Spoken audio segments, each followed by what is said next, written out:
NBIS stock analysis, massive update for Monday and onwards. Am I buying now is a question which I'll be answering in this quick 1-minute video. Now, nobody else in the space has done more than 45,000 videos.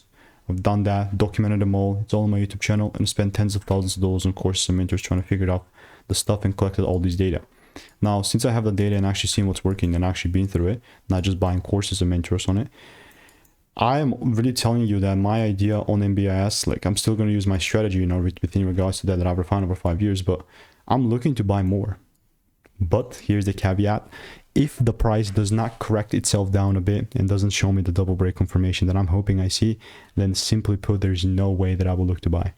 Like, genuinely speaking, you know what I mean? Like, I hope I just see it pulling down and giving me the rules, but other than that, I'll keep you updated. And with NBIS, I also got a bunch of receipts. I mean, I'm telling you, I have like 12 receipts in the Discord right here.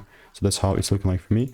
This is not financial advice. If you want to stay tuned and get free money making emails and insights, click the first link in the description. I'll see you in the next one. Goodbye, Ninja.